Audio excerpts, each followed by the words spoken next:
Hi everybody. I hope your Saturday is going swell.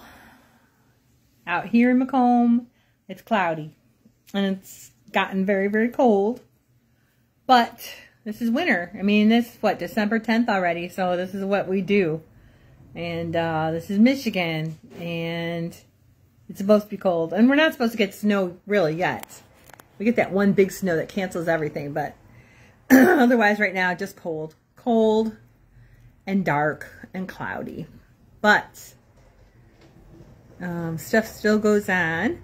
Life still goes on. So, look, I did my hair. This is the second time I did my hair with my Frankenstein hand. It's not Frankenstein hand. Oh, hi, Lane. Hi, Laney. Hi, kitty cat. Hey, baby. He's a good boy. They call him a tuxedo cat because he looks like he's wearing a tuxedo. He's a cutie. See? Look at how my fingers work. Everything works. Today, though, I'm having pain like down here in these muscle areas and then down deep by where the incision is. Yesterday was okay. It was a good day for not having a lot of pain. The day before, I had pain. I'm trying not to take anything. Just, I don't know. I'm trying to tough it out, but then I'm crabby and I'm whine like a baby. So then today I put myself in a timeout because I was like just too crabby. But I did make a bunch of Christmas cookie dough because I wanted to have that ready. The kids may come over tomorrow to make cookies. So if the dough is ready to go, then basically it's just the scooping and the baking and then the cooling off. Hi, Lane. He's got his ears down, flattened, like he's mad about something. He's probably annoyed because I keep moving my chair around a little bit.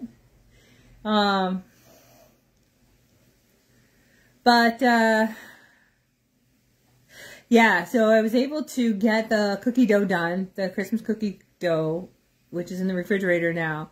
But it was challenging. It was very challenging because most everything I was trying to do with my left hand, like scooping out the baking powder and the sugar and the flour and like sifting.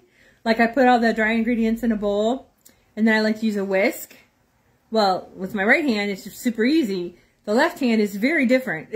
I mean, I feel like, I don't know. I feel like I got a new hand. I have to learn how to, learn how to use or teach how to use and how to do things. So that's kind of annoying.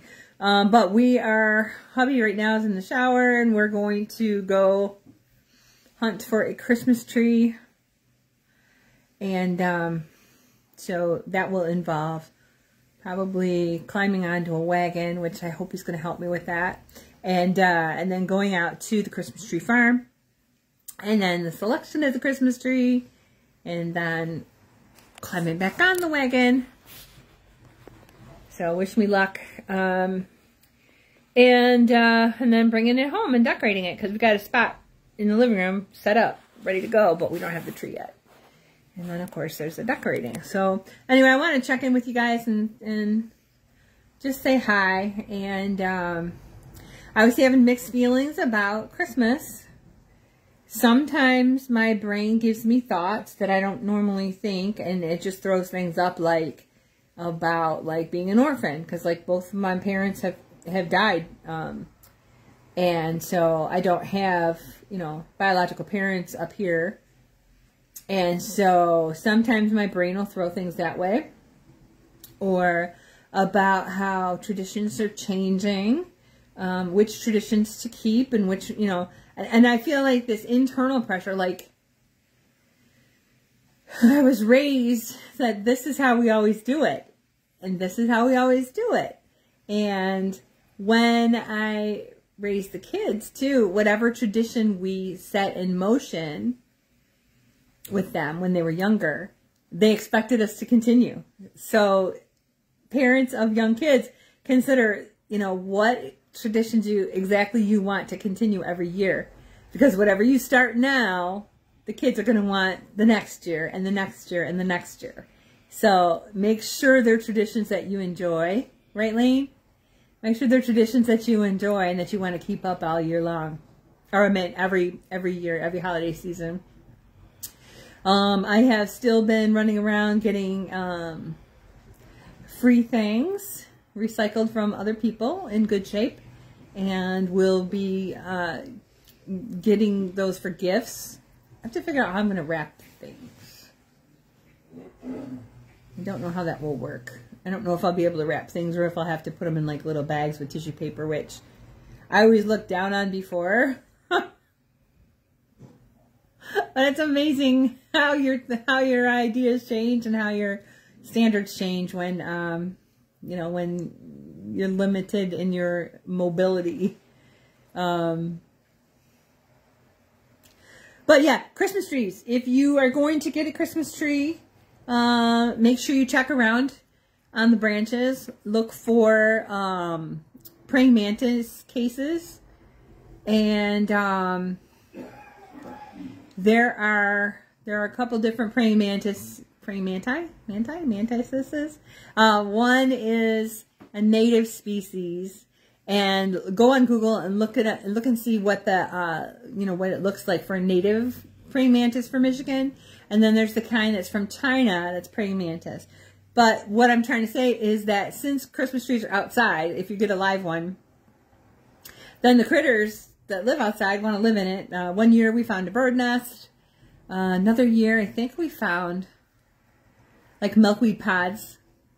And so you may find some praying mantis egg sacs. And they're a little smaller than an actual egg itself. Maybe about a golf ball size. But again, look it up to see if it's the Chinese kind or the native kind. If it's the foreign kind, apparently they're not good for our environment. So if you can, remove it and discard it. But if it's the native kind, then remove it from your tree and put it in your garden. And when they hatch, your garden will be full of this good predator, the praying mantis. Trees are renewable. Trees are a renewable resource. Some people will they'll deliberately plant like small trees in their yard and let them grow up. It takes usually, I think it was about, when I was looking into it before, it takes about 6 years for a Christmas tree to grow to Christmas tree size. And they are renewable. They're good for wildlife. When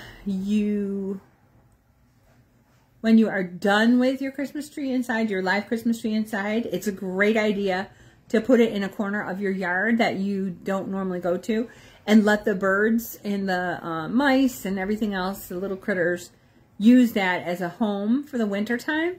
And a lot of times snow will fall on that Christmas tree and give them little pockets of protection and places they can stay warm.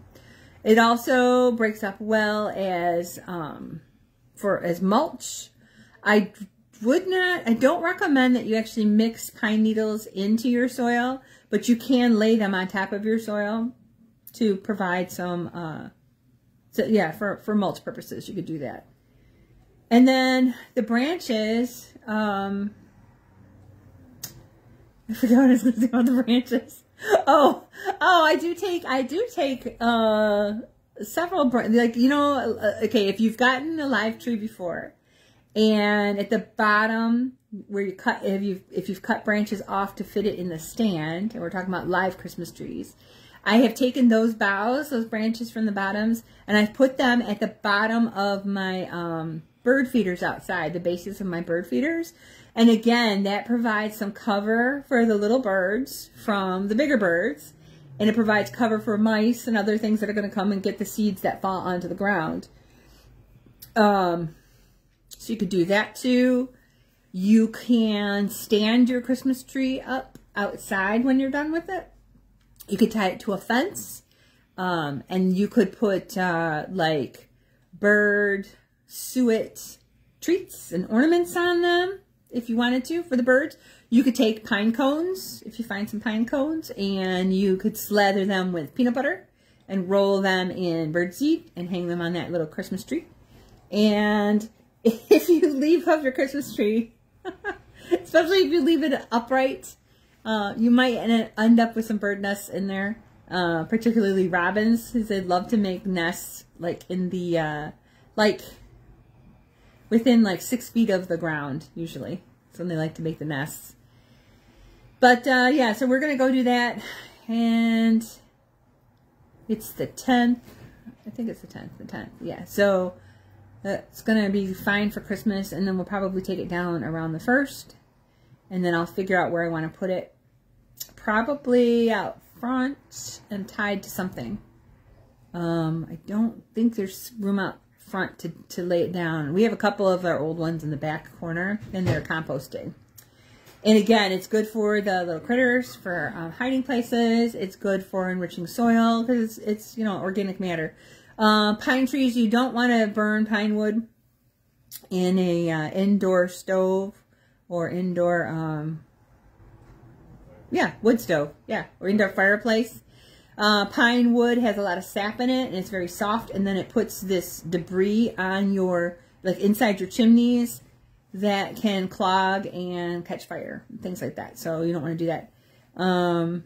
You could do it outside, but you probably want to at least season it over the winter time and let it dry all out. When you add, if you were to add these to fire pits, the branches, when you put a branch of pine tree in a fire pit, they'll start popping and cracking, and they burn really, really, really fast. So be careful if you end up doing that. And other than that, that's all I've got. So it looks like, I think today I'm probably going to take some medicine before we go. And then we're going to go out and hunt for a Christmas tree. And they are renewable resources. Some people will actually get them in a burlap, and they will dig a hole and plant them every year. They'll plant it like a new one every year, which is a nice thing. And you can see, if you drive around and look at some people's houses, you can see these giant, giant, giant Christmas trees. And literally they were going to be Christmas trees at one point, and they have just grown to like full maturity. So like, Christmas trees are usually pine, fir, cedar, or spruce, and they're harvested right around 5, 6, maybe 8 feet, depending on the ceilings, the houses, the desire of the customers. And they can grow easily, and they can be replaced easily as well. And like I said, they grow in about 6 years. It takes about 6 years. So anyway, happy Saturday. I love you guys. Just checking in. And learn and grow some more. And I posted a short today too about stone mulch, if you want to check that out. So, bye. And that is not what I wanted to do, but there's my view of the dreary, cloudy day. Love you guys.